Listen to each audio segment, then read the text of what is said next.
여호수아 14장 우리 1절로 5절까지 한 목소리로 합독을 해보겠습니다.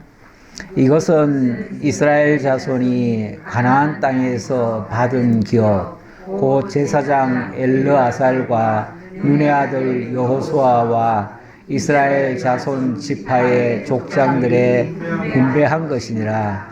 여호와께서 모세에게 명령하신 대로 그들의 기업을 제비 뽑아 9지파와 반 지파에게 주었으니 이는 2지파와 반 지파의 기업은 모세가 요단 저쪽에서 주었으며 레위 자손에게는 그들 가운데서 기업을 주지 아니하였으니 이는 요셉의 자손이 므낫세와 에브라임의 2지파가 되었음이라. 이 땅에서 레위 사람에게 아무 분깃도 주지 아니하고 다만 거주할 성읍들과 가축과 제산을 위한 목초지만 주었으니 이스라엘 자손이 여호와께서 모세에게 명령하신 것과 같이 행하여 그 땅을 나누었더라. 아멘. 여호와께서 모세에게 명령하신 대로 여호와께서 모세에게 명령하신 것과 같이 행하여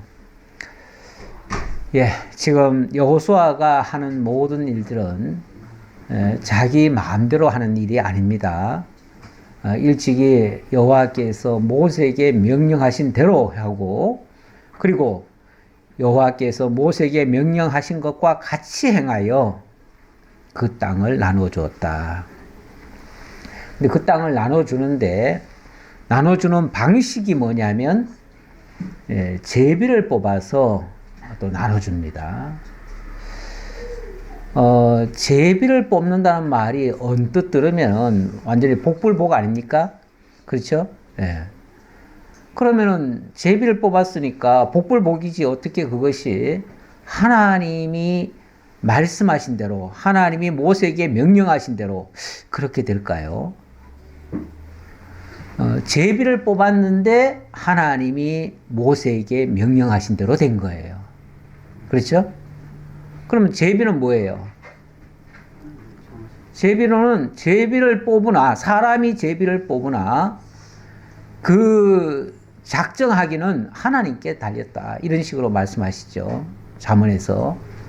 결국 제비라고 하는 것도 어떻게 보면은 하나님의 뜻을 이루어가는 한 방식이에요. 방식인데 만약에 제비를 안 하고 이거 하나님의 뜻이다. 그리고 만약에 여호수아가 막 나눠줬다? 그러면 아마 반항이 심할 거예요. 반발이. 왜 그러냐면 왜 어느 땅은 왜 누구한테는 좋은 땅 주고 누구한테는 나쁜 땅 주느냐? 누구한테는 큰 땅을 주고 왜 누구한테는 적은 땅 주느냐? 분명히 그 반응이 오지 않겠어요? 사람들은요 아무리 공평하게 하려고 해도 공평하다고 느끼질 않습니다. 항상 남의 떡이 더 커 보이고요. 남의 땅이 더 좋아 보여요. 항상 그런 거예요. 그래서 내가 이렇게 나눠준다 하면은 다 반발할 거예요. 그런데 공평하게 너희들 제비 뽑아라. 그 제비를 뽑아요. 그러면 내가 뽑았으니까 이건 뭐 누가 했다고 얘기를 못 해요. 근데 결과적으로는 그게 하나님이 정하신 대로 되는 거예요. 그러니 사람도 불만을 못하고 결국은 하나님의 뜻대로 이루어지고 그래서 사람이 분명히 제비를 뽑았지만 하나님의 뜻대로 되어지더라. 여기에 제가 이제 방점을 두어서 말씀을 드리는 겁니다. 결론은 여호와께서 모세에게 명령하신 대로 되었고 또 명령하신 대로 행하였다. 그 과정에서 뭐 제비를 뽑고 뭐 누구는 주고 누구는 안 주고 뭐 이런 일이 있는데 그건 다 결과적으로는 하나님 뜻대로 됐다.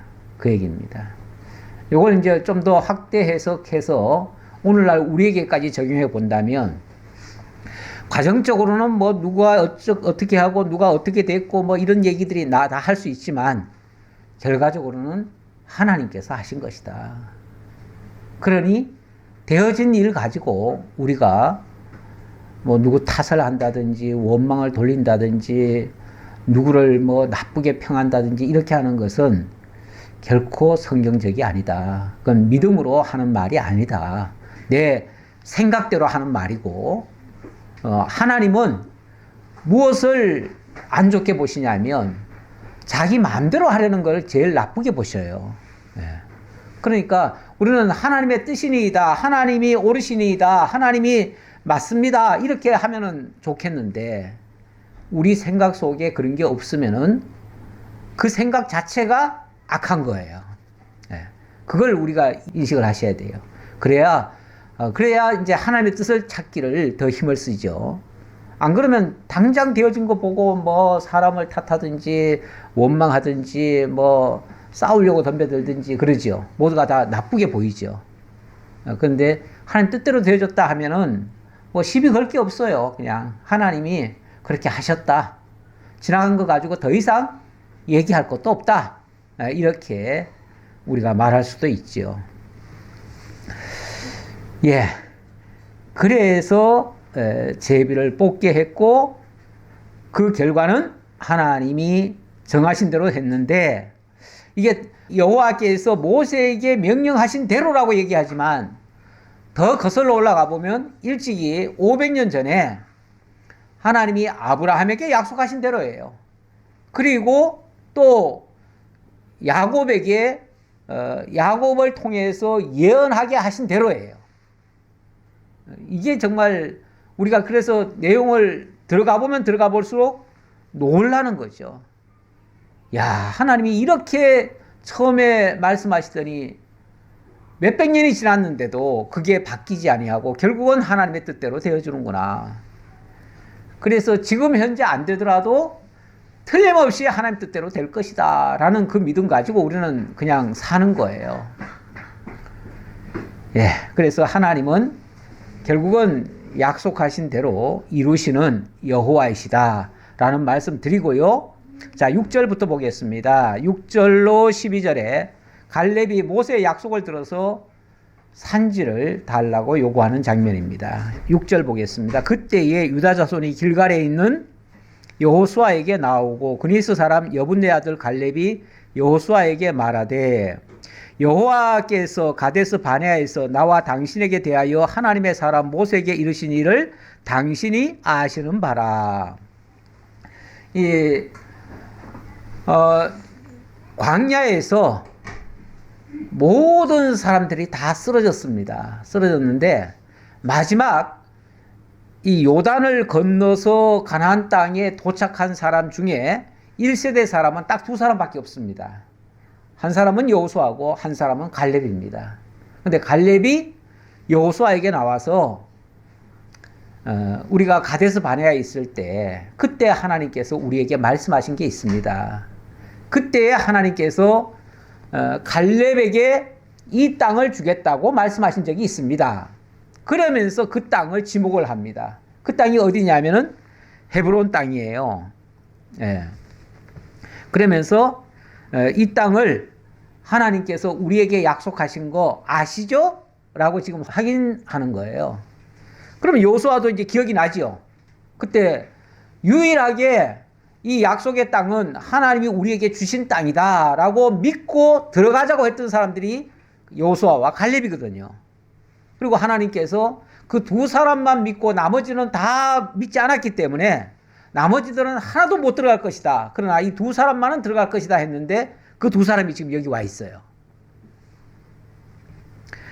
자, 그러면서 7절 내 나이 40세에 여호와의 종 모세가 가데스 바네아에서 나를 보내어 이 땅을 정탐하게 하였으므로 내가 성실한 마음으로 그에게 보고하였고 나와 함께 올라갔던 내 형제들은 백성의 간담을 놓게 하였으나 나는 내 하나님 여호와께 충성하였으므로 그날에 모세가 맹세하여 이르되 네가 내 하나님 여호와께 충성하였은즉 네 발로 밟는 땅은 영원히 너와 네 자손의 기업이 되리라 하였나이다. 예, 그때 상황을 다시 한번 일러줍니다. 그때 모세가 나한테 너는 이쪽으로 가서 정탐해라. 그래가지고 여기를 와서 정탐했었다는 거예요. 이 땅을. 정탐을 했는데 나중에 자기는 굉장히 보고를 제대로 했어요. 그 땅이 너무나 좋고 또 거기가 굉장히 강력한 사람들이 살고 있다. 안악자손들이 살고 있다. 있는 그대로 보고를 했어요. 뭐 조금 더 보태거나 줄이지 않았어요. 정직하게 보고하고 그 땅이 우리 스스로는 절대 못 들어갈 땅이지만 그러나 하나님이 우리의 밥으로 주셨다. 우리 들어가면 우리가 먹을 수 있다. 그러면서 하나님 믿고 들어갑시다. 이렇게 얘기를 했다는 거예요. 그런데 나머지들은 다들 놀래가지고 거기 그런 사람이 살고 있으면 어떻게 가냐고. 우리는 못 간다고. 그러면서 난리를 피운 거예요. 그래서 결국은 10사람이 반대를 하니 2사람이 이길 수가 있어야죠. 그래서 할 수 없이 10사람 말을 듣고 사람들이, 백성들이 그냥 통곡을 하고 난리가 났잖아요.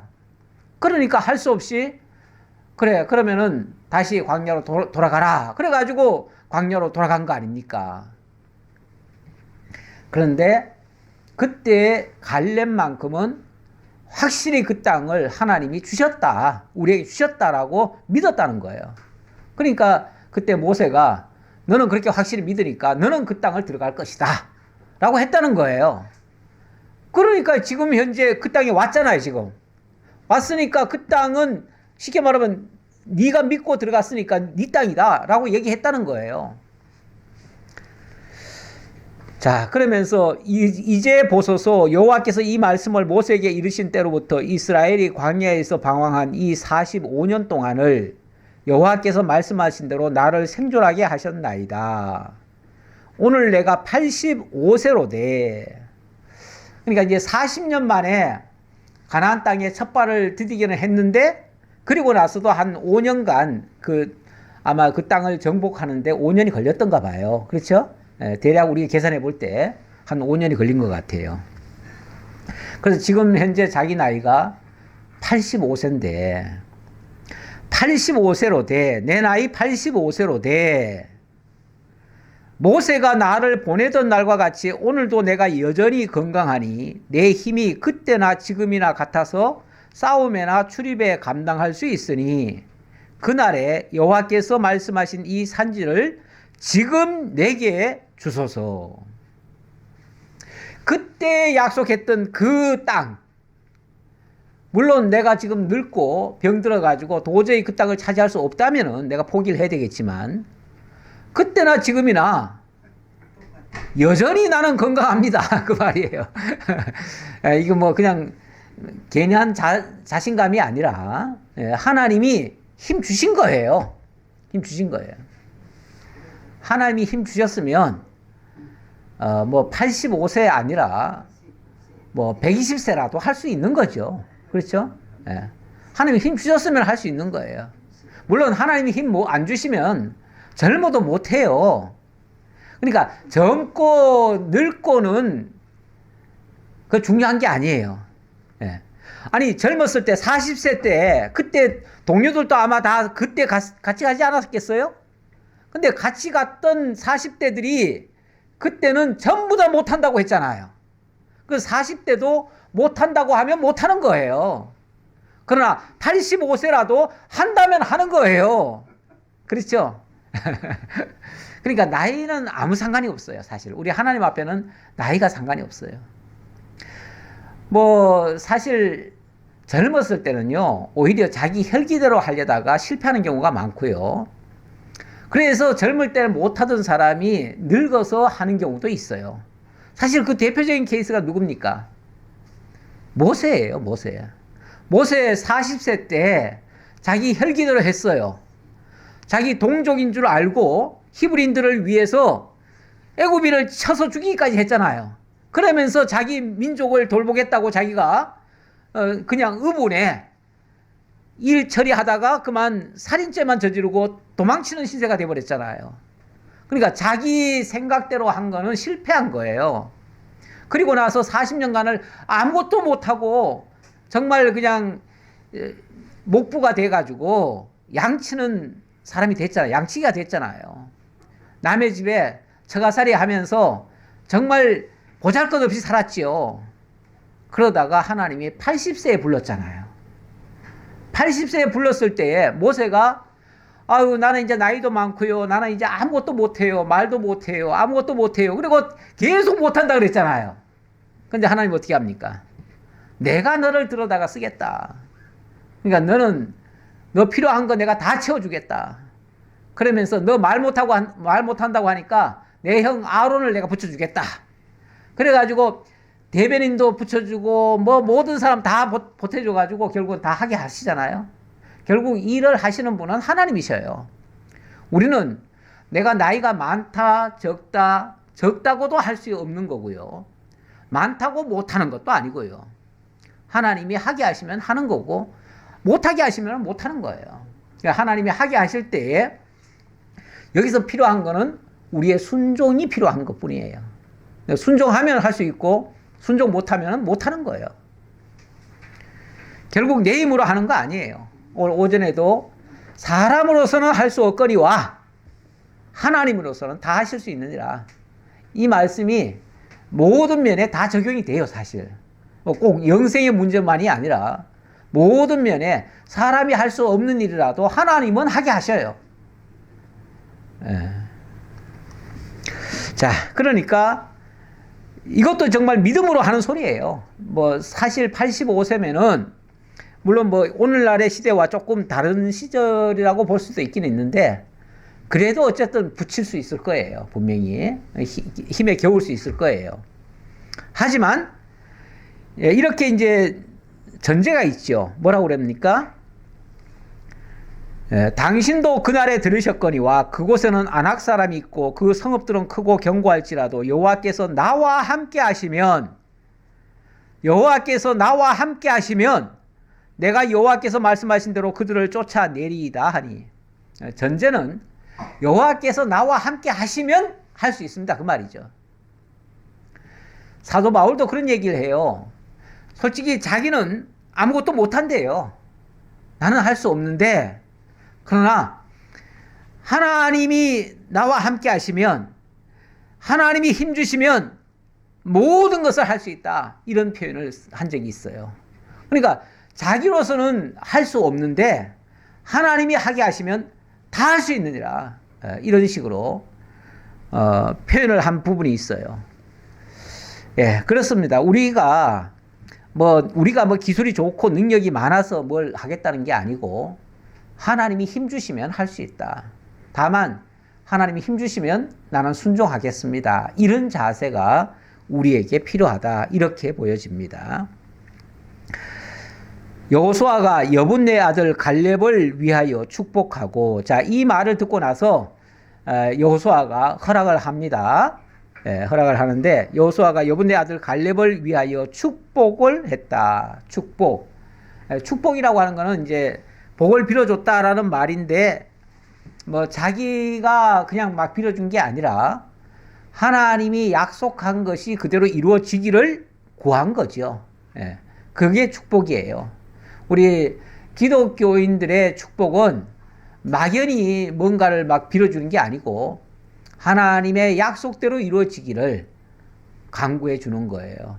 하나님이 사실 우리에게 복 주시기를 기뻐하신다고 했잖아요. 그리고 당신이 선한 일이 우리를 통해서 이루어지기를 바라시잖아요. 그러니까 우리가 하나님의 선한 일이 이루어지기를 간구하는 것은 얼마든지 할 수 있는 일이고 그 아론에게 축복하라. 그러면 하나님이 강복하시겠다. 이렇게도 말씀하셨어요. 그러니까 축복은 우리가 하는 거고 강복은 하나님이 내려주시는 거예요. 우리가 구하는 그것을 하나님이 이루어 주시겠다. 하나님이 이루어 주시는데 우리로 하여금 축복하게 하고 이루어 주신다. 그렇게도 볼 수 있습니다. 헤브론이 그리스 사람 여분네 아들 갈렙의 기업이 되어 오늘까지 이르렀으니 이는 그가 이스라엘의 하나님 여호와를 온전히 쫓았습니다. 이걸 만약에 갈렙이 개인적인 욕망에 의해서 그 땅이 너무 좋으니까 내가 그 땅을 차지하겠습니다 라고 한다면 이건 아마 또 불만이 많을 수도 있어요. 분명히 그럴 수도 있을 텐데 제가 알기로 이 땅은 산지예요, 산지. 산지는 사실 좋은 땅이 아니에요. 그리고 여기는 대적들이 너무 강한 자들이 있어요. 그래가지고 그 땅이 점령하기도 쉽지 않아요. 결코 좋은 땅이 아니에요. 그리고 정복한 땅이 아니에요. 이미 다 정복하고 평안히 앉아가지고 너무 좋은 거니까 우리 나눠 갖자 이런 식으로 지금 그 갈렙이 욕심을 낸 게 아니에요. 예.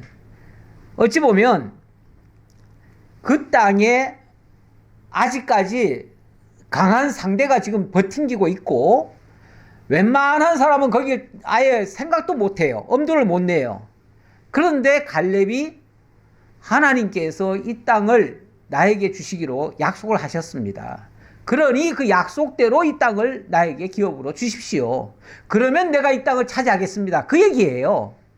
그러니까 다 정복한 땅 달래는 거 아니에요. 그저 다 얻어놓은 거 그냥 차지하겠다는 게 아니에요. 약속한 땅을 주시면은 제가 힘써서 그거 갖겠습니다. 그 말이에요. 자, 그렇게 하고 15절 헤브론의 옛 이름은 기럇 아르바라. 아르바는 아낙 사람 가운데서 가장 큰 사람이었더라. 자, 여기 헤브론 이 지역에 아낙 사람들이 있는데 아낙 사람은 기럇 아르바의 사람은 보통 아낙 사람들 중에서도 가장 큰 사람들이었대요. 쉽게 말하면 가장 강한 사람들이 거기 살았다 그 얘기예요. 가장 강한 상대를 놓고 내가 그 땅을 차지하겠다 그 얘기예요. 이 땅은 욕심으로 취한 게 아니다. 절대 욕심으로 취한 게 아니고 하나님이 약속한 것을 얻기 위해 그걸 달라고 한 것이다. 나중에 보면요 이 땅을 차지하는 과정 이야기가 나오는데요. 그때 이 갈렙이 자기 딸이 있습니다. 그 딸에게 누구든지 내 딸을 만약에 아내로 취하고 싶은 놈이 있으면 도전을 해라. 도전을 하는데 그냥 도전하는 게 아니라 이 땅을 차지해라. 그러면 내가 딸을 주겠다 그래요. 그러죠? 그래가지고 거기에 누가 도전을 하냐면 온니엘이라는 사람이 도전을 합니다. 그래서 온니엘이 그 땅을 차지하고 그 딸을 아내로 취하게 돼요. 그런 일이 있습니다.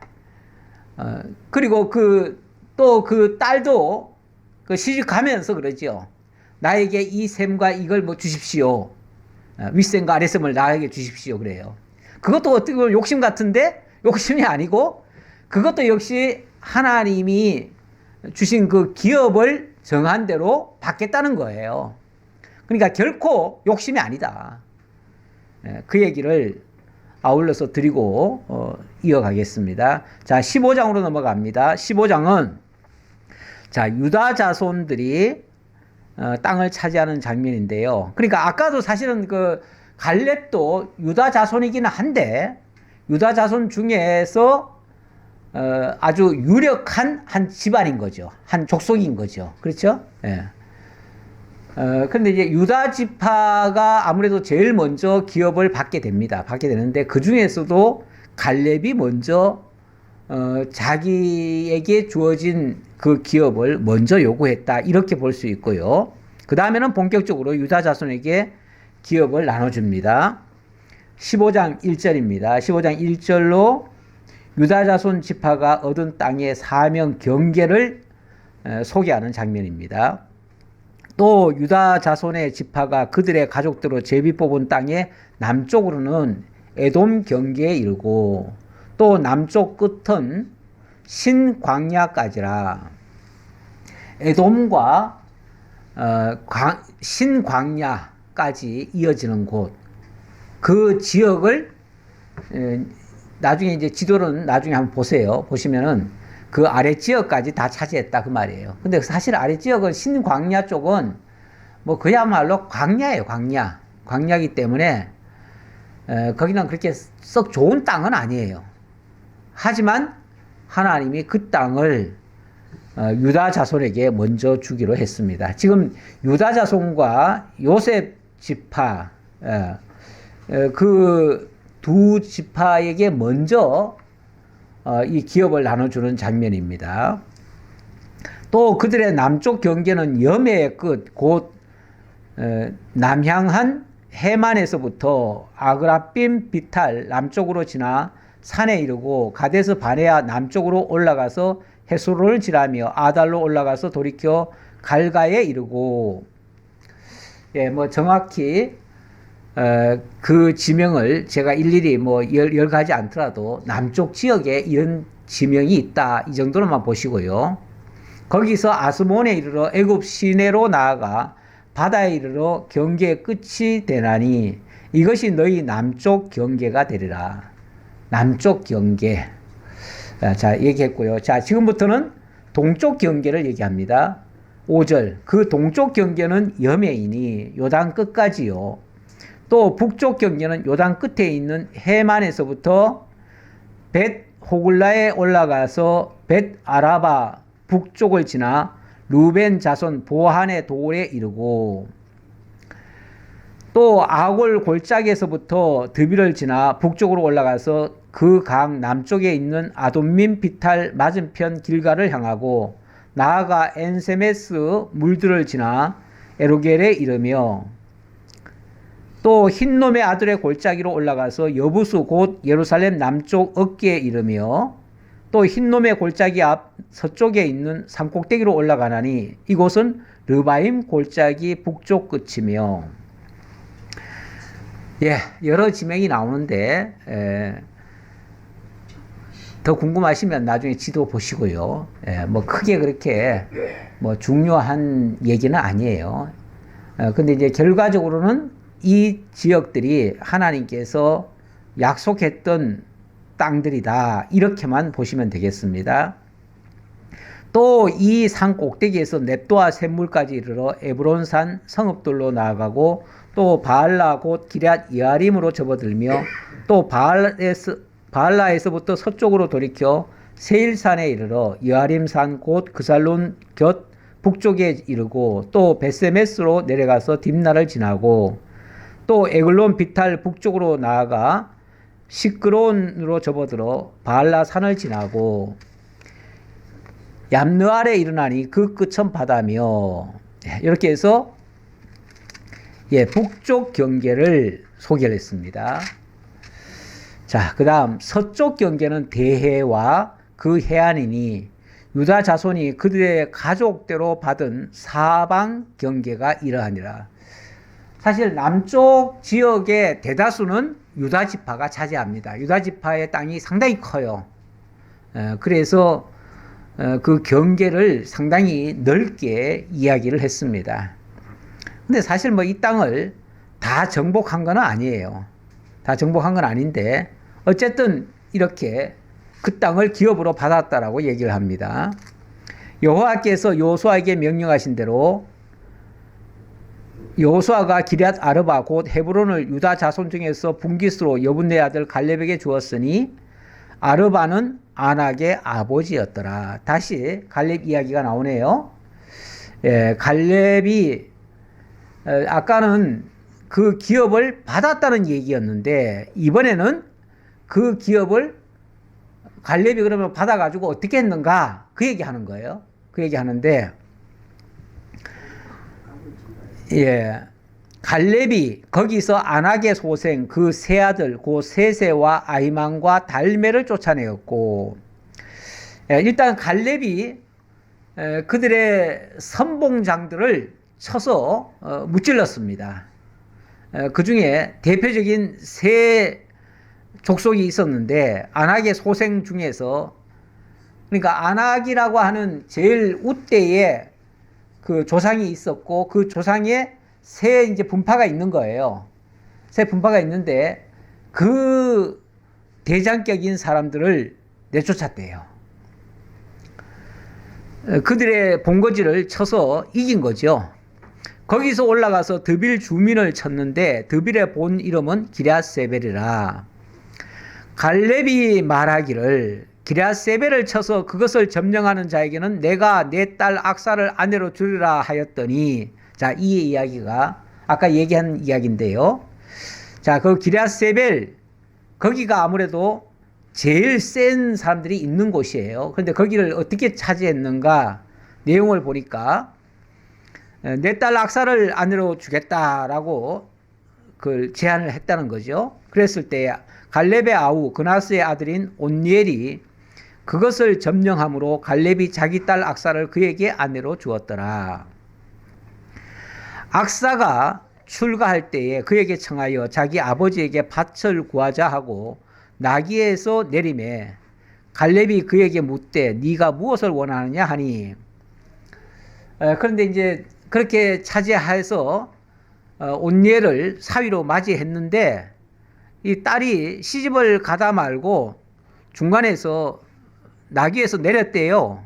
그래서 왜 내리냐 그랬더니, 예, 제가 원하는 게 있습니다. 뭘 원하느냐 그랬더니 이르되 내게 복을 주소서. 아버지께서 나를 네개 땅으로 보내시오니 샘물도 내게 주소서 하며, 이 네개 땅이라고 하는 데가 어디냐면은 사막지역이에요. 사막지역. 예. 네겝을 사막지역이라고도 번역, 옛날에는 그 네겝이라고 하지 않고 이제 지명으로 말하면 네게브라고도 하는데 여기가 사막지역이에요. 좋은 땅이 아니에요. 쉽게 말하면 딸을 시집 보내는데 보내면서 한 지역을 주는데 사막을 주는 거예요. 사막을. 그리고는 나를 네겝 땅으로 보내시오니 샘물도 내게 주소서 하며 갈렙이 윗샘과 아랫샘을 그에게 주었더라. 그렇죠. 사막에 가면 제일 필요한 게 일단은 샘 아닙니까? 사막 지역에서 샘은 그야말로 생명을 유지하는데 가장 필요한 거예요. 그런데 사막으로 보내면서 샘을 안 주면 사실은 살 수가 없지요. 그러니까 가라는 대로 제가 갑니다. 하지만은 좀 샘도 주십시오. 이렇게 해가지고 그 샘까지 차지하게 되었다. 이걸 뭐 욕심으로 구했다 이렇게 생각하시면 안 되고요. 하나님이 약속하신 대로, 그리고 약속을 했는데 만약에 욕심대로 구했으면 제일 좋은 땅 차지했을 거예요. 그렇지 않겠어요? 근데 좋은 땅이 아니라 제가 봤을 때는, 물론 뭐 제가 여기 가본 적이 없어가지고 그게 좋은 땅인지 나쁜 땅인지 모르겠어요. 그러나 네겝이라고 했을 때는 분명히 사막이에요. 그래서 저는 이 땅이 좋은 땅이라고 보여지지는 않아요. 한마디로 사막에 보내면서 샘도 좀 같이 주십시오. 그래야 살 거 아닙니까? 이런 식으로 얘기한 거예요. 그래서 이거는 욕심으로 구한 게 아니다. 하나님이 약속대로 구한 것이었고, 또 정당하게 약속으로 받은 땅을 최선을 다해서 그들을 정복하고 차지한 땅이다. 이렇게 말씀드릴 수 있겠습니다. 자, 그 다음 나머지 이제 유다 자손들의 지파가 받은 그 기업들을 가족별로 나눠서 설명하는 장면입니다. 자, 20절 보겠습니다. 20절. 유다 자손의 지파가 그들의 가족대로 받은 기업은 이러하니라. 유다 자손의 지파의 남쪽 끝 에돔 경계에 근접한 접근한 성읍들은 갑스엘과 에델과 야굴과 기나와 디모나와 아다다와 게데스와 하솔과 인난과 십과 델렘과 부알록과, 뭐 잘은 모르지만 여기 뭐 게데스, 하솔, 뭐 십 이런 곳은 조금 익숙한 동네예요. 이 십 같은 곳은 십광야라고 그러죠. 십광야. 십광야는 나중에 다윗이 쫓겨다니면서 숨었던 장소이기도 합니다. 그러니까 결코 좋은 땅이 아니에요. 그냥 도망가서 아무도 사람이 접근하지 않는 곳, 그런 곳이에요. 그런 곳들을 이렇게 차지했다. 그렇게 볼 수 있습니다. 아만과 세마와 몰라다와 하살갓다와 헤스몬과 벳벨렉과 하살수알과 부엘세바와 비스요다와 바알라와 이임과 에셈과 엘돌락과 그실과 홀마와 시글락과 맘만나와 산산나와 르바옥과 실림과 아인과 림몬이니 모두 29성읍과 그 마을들이었으며. 자, 여기 열거한 지역이 총 29개 성읍이라 그랬습니다. 거기 이제 부엘세바라고 하는 소위 말해서 동네지요. 그 마을들이라고 했으니까 그 동네인데, 이 부엘세바는 일찍이 누굽니까? 이삭이 아랫지역으로 내려갔다가 쫓겨오면서 우물을 팠던 곳이에요. 우물을 팠던 곳인데, 우물을 파서 어떻게 살려고 하니까 또 그쪽 지역의 사람들이 와가지고 막 우물을 메꿔버리고 막 이런 일이 있었죠. 그래서 그런 지역이에요. 그런 지역인데, 결코 좋은 땅 같지는 않아요. 여기도. 자, 그렇게 해서 29개 성읍을 나눠 주었다라고 하고요. 33절. 자, 이번에는 평지네요, 평지. 그러니까 아까 얘기했던 거는요, 거의 사막지대라 내갭 지역이다, 이렇게 볼 수 있고요. 자, 이번에는 평지입니다, 평지. 평지가 아무래도 더 좋은 데죠. 아무래도 살기는 평지가 더 낫겠지요. 평지에는 에스다올과 소라와 아스나와 사노아와 엔간님과 다부아와 에남과 야르묵과 아둘람과 소가와 아세가와 사라임과 아디디임과 그데라와 그데로다임이니 14성읍과 그 마을들이었으며. 평지의 도시들은 14마을이네요. 14마을에 거기 아둘람이라고 하는 데가 이제 언뜻 눈에 띄는 그 지명이네요. 아둘람이라고 하는 곳도 어떤 곳이냐면, 다윗이 쫓겨다니면서 굴 속에 숨어 있었는데, 그때에 나라에서 그 사울 왕에게 쫓겨다닌 사람들이 있었어요. 그래가지고 그냥 모든 권리가 박탈당하고 쫓겨서 이리저리 떠돌아다니던 사람들, 그들 중에는 뭐 거지 같은 사람들이 많았어요. 약하고 병들고 이런 사람들, 그런 사람들이 전부 다 빈털터리가 돼가지고 쫓겨다니다가 다윗이 아둘람 굴에 숨어 있다 하는 소리를 듣고 다윗 곁으로 찾아온 사람들이에요. 그래가지고 다윗이 이 아둘람에서 상당 기간 머물면서 소위 말해서 거지 왕촌으로 됐어요. 거기서. 그렇죠? 다윗이 한때는 거지 왕초였어요.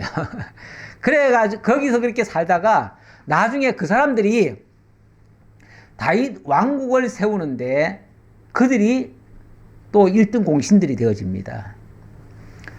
그들이 나라에서는 내어 쫓기고 불이익을 당하고 어려움을 겪었지만, 그들이 다윗이 나라를 잡을 때 그들이 큰 역할을 했어요. 뭐 그들은 어찌 보면 다윗과 함께 생사고락을 같이 한 거 아닙니까? 그렇죠? 다윗과 함께 생사고락을 했어요. 그러니까 다윗을 위해서라면 무슨 일이든지 다 할 수 있는 사람이에요. 심지어는 무슨 일까지 있었냐면은, 다윗이 그렇게 숨어 있는 동안에 어느 날은 포위가 됐어요. 포위가 됐는데 조금만 더 가면은 샘이 있어요. 샘이 있는데 거기가 자기 고향 쪽이에요. 그래서 저기만 가면은 내 고향에 물을 먹었으면 좋겠는데, 지금 광야에 숨어 있으니까 물도 못 먹잖아요. 저 물을 좀 먹고 싶은데, 그랬더니 세상에 거기서 몇 사람이 그 생명을 무릅쓰고 가가지고 그 물을 떠옵니다. 그 물을 떠다가 이제 다윗에게 물을 주면서 물을 드시라고 그러니까 너희들이 피를 흘려가면서 가져온 이 물을 내가 어떻게 마시겠느냐. 이 물은 여호와께 바치겠다 하면서 그냥 여호와께 제사로 드리고 말아요. 너희의 피를 내가 마실 수가 없다. 그러면서 그렇게 했어요. 그만큼 다윗과 그 신하들, 이들은 정말 그 어려운 시절을 함께한 사람들이에요. 그래서 생명을 같이 나누는 사람들이에요. 그래서 그 나라가 그렇게 견고한 나라가 되어지는 거예요. 이게 다 어찌 보면 하나님께서 다윗 왕국을 세우기 위한 준비 작업이었어요. 자, 그런 일이 있었고요.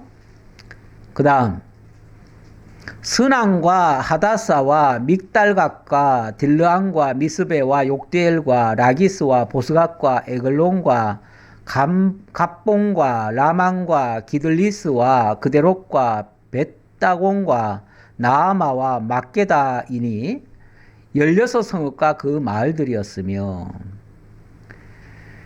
여기는 뭐 막게다 같은 데가 생각이 나기는 합니다만은 뭐 그렇게 썩 중요한 얘기는 아닌 것 같습니다. 그냥 넘어갑시다.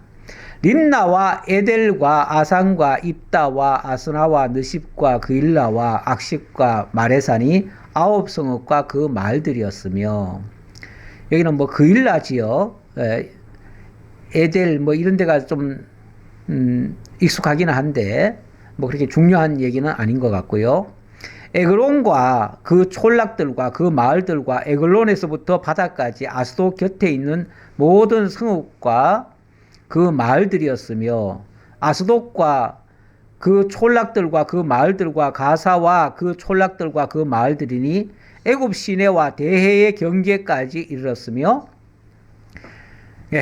여기 지금 뭐 아스돗 뭐 에글론 이런 얘기 나오는데, 요 지역은요 서편 땅에 있는, 그러니까 남쪽 서편 땅에 있는 블레셋 지역이에요. 블레셋 지역. 아마 블레셋 경계인 것 같아요. 그러다 보니까 이스라엘 지역에서도 그 땅을 얘기를 하고 나중에는 블레셋 땅이라고도 얘기를 하고 그래요. 자, 그 다음 산지는 사밀과 얏딜과 소고와 단나와 기랴산나 곧 드빌과 아납과 에스드모와 아님과 고센과 홀론과 길로이니 11성읍과 그 마을들이었으며, 여기는 그렇게 뭐 익숙한 지명은 없네요. 뭐 아마 그 근처 같아요. 왜냐하면 뭐 아스돗 다음에 또 가사도 얘기하는 거 보니까 가사, 아스돗 이것도 다 블레셋 지경이에요. 그렇게 보시고요. 아랍과 두마와 에상과 야님과 벳다부아와 아베가와 훔다와 기럇 아르바 곧 헤브론과 시올이니 9성읍과 그 마을들이었으며, 여기 저 기럇 아르바 곧 헤브론 그랬으니까 이 헤브론은 지난번에 이미 갈렙이 차지한 그 땅이라고도 볼 수 있는데, 아마 그 헤브론이라고 하는 지역만 지금 갈렙이 차지했고요. 그 주변 지역은 나머지 유다 자손들에게 나눠줬다, 이렇게 볼 수 있어요. 그렇게 보시면 될 것 같아요.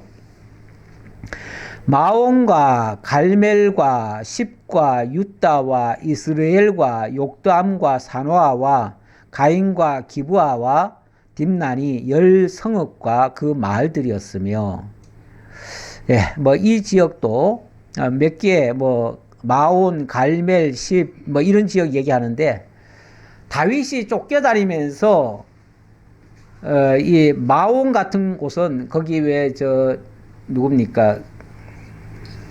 굉장히 그 아주 욕심꾸러기 그 양 치는 사람이 있었죠.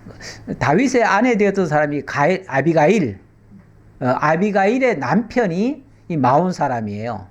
마온 사람이라서 아주 욕심사납게 다윗이 자기네들을 위해서 그 벌판에서 악한 짐승들을 지켜주고 다 이렇게 했음에도 불구하고, 그렇게 하고 다윗은 조금 도움을 좀 얻을까 싶었죠. 왜냐하면 쫓겨다니다 보니까 양식이 없어가지고 좀 도움을 얻을까 해가지고 마침 그 저거 칠 때 그 뭐예요?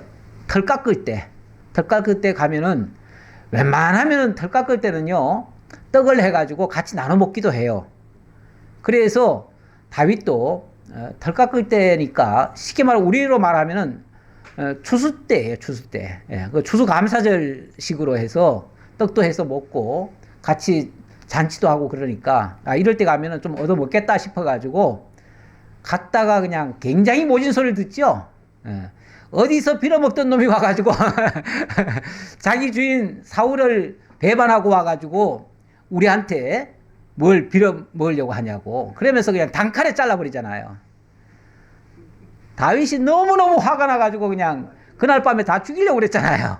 다윗도 웬만하면 다 참는 사람인데 이거는 못 참겠다 싶어가지고 막 그날 밤에 정말 막 죽이려고까지 했는데 그때 아비가일이 쫓아나와가지고 대신 떡을 주면서 달래죠. 예, 그래가지고 나중에 그 소식을 들은 그냥 누굽니까? 그 남편이 막 갑자기 쓰러져가지고 죽어버리죠. 예. 그러니까 자기 손을 안 대고도 하나님이 쳐서 죽게 했어요. 예. 그래가지고 나중에 과부가 됐는데 다윗도 그때는 뭐 쫓겨다니는 신세였으니까 그 과부된 그 아비가일을 아내로 맞이하게 되죠. 예. 그렇게 해서 그런 일도 있었어요. 그런 일도 있었는데 그 지역이 이 지역이다 그 말이죠. 예. 생각난 김에 말씀드렸습니다. 뭐 중요한 건 아닌데 어느 지역인가를 생각해 보라고 말씀드렸습니다. 할훌과 벳술과 그돌과 마락과 벳 아녹과 엘드고닌이 6성읍과 그 말들이었으며 기럇바알 곧 기럇 여아림과 랍바인이 2성읍과 그 말들이었으며 광야에는 벳 아라바와 밑딩과 스가가와 닙산과 소금성읍과 엔게덴이 6성읍과 그 마을들이었더라. 예, 그러니까 남쪽 지역은 대체적으로 광야가 많고요. 또 염해 쪽도 있으니까 염해 쪽은 그러니까 사해바다 근처는 소금산도 있고 막 그래요. 그러니까 소금 지역이에요. 그쪽 지역이. 그래서 여기 지금 소금 마을이었다 뭐 그런 얘기도 나오죠. 소금 성읍가 그러잖아요. 예. 이거는 이제 그 사해 바다를 중심으로 해서 그 땅이다 그렇게 볼 수 있습니다. 참 이 사해 바다도 참 특이한 곳이에요. 사해 바다가요,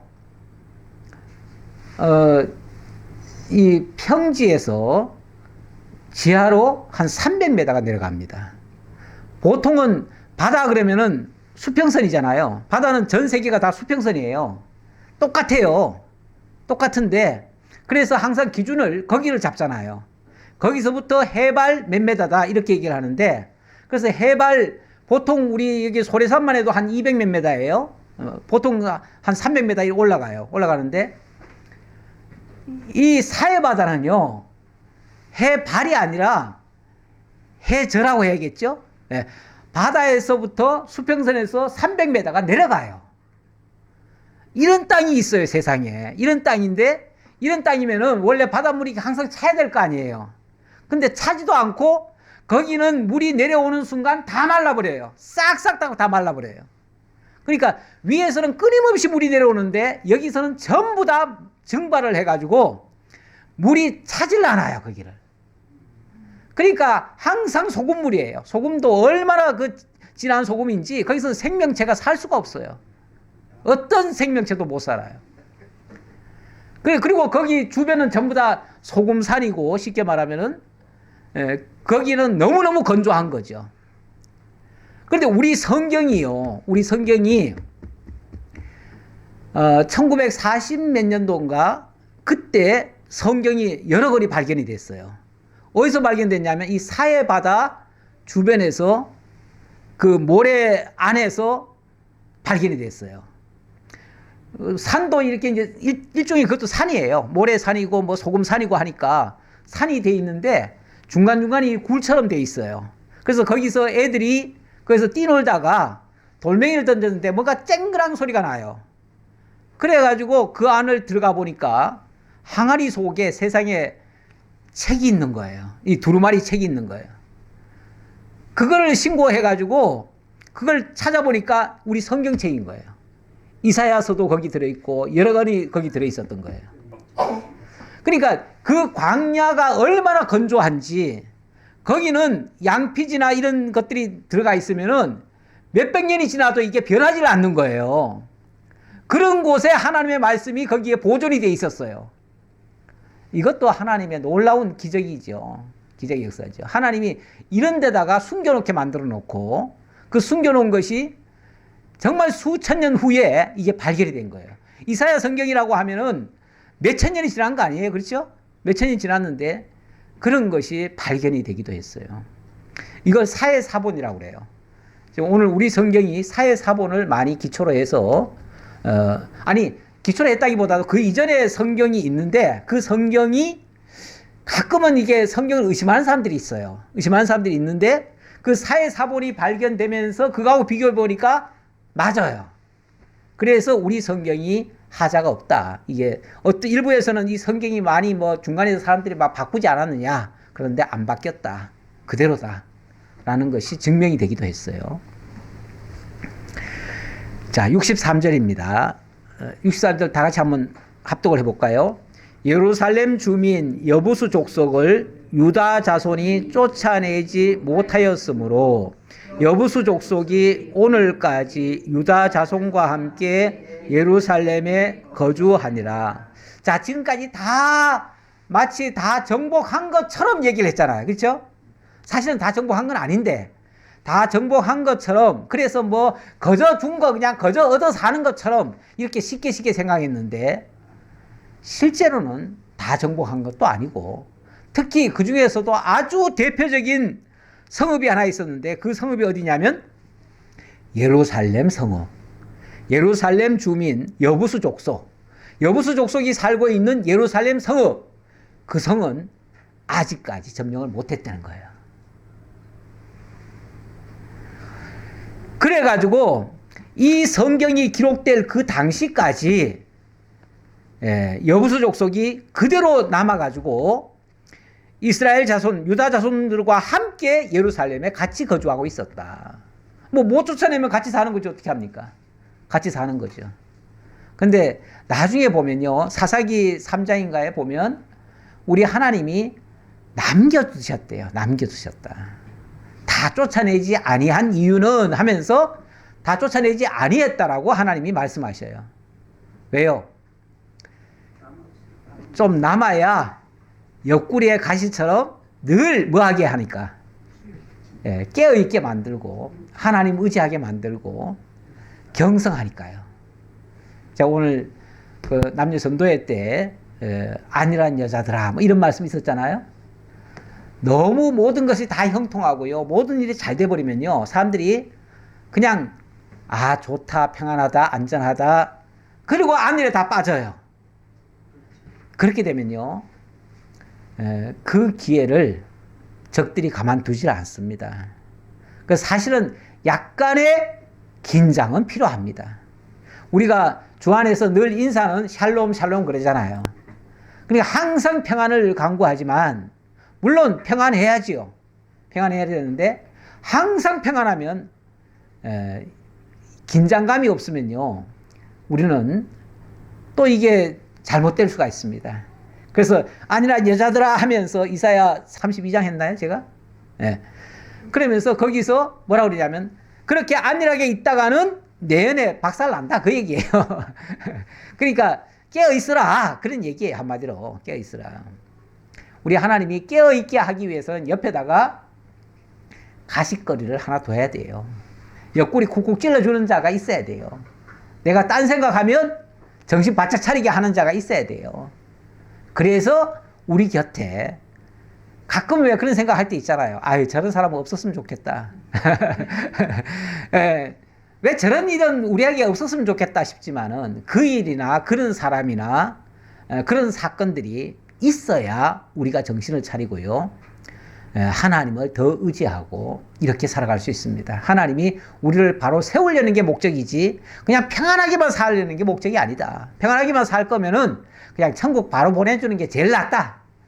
그런데 우리 하나님이 천국을 아직 안 보내주신 거는요. 아직 좀 더 싸워야 될 일이 남아서 그래요. 그러니까 있는 동안은 열심히 하나님의 뜻을 살피며 최선을 다해서 힘써 싸우며 이겨내시는 여러분들 다 되시기를 진심으로 기원합니다. 아버지 감사합니다. 오늘도 저희들에게 여호수아서를 통해서 이스라엘 백성들이 기업을 받는데 자기들의 힘과 노력으로만 하는 것이 아니라 하나님의 약속하신 대로 주어졌고 또 주어진 땅을 차지하는 것은 또 하나님을 믿고 최선을 다해서 힘을 쏟아야 된다는 것, 그리고 늘 깨어 있어야 된다는 사실 다시 한번 명심하게 하셔서 감사합니다. 방심하지 않게 하시고 안일에 빠지지 않게 하시고 늘 깨어 있는 저희 모두가 되게 하옵소서. 감사드렸고 예수님 이름으로 기도하옵나이다. 아멘.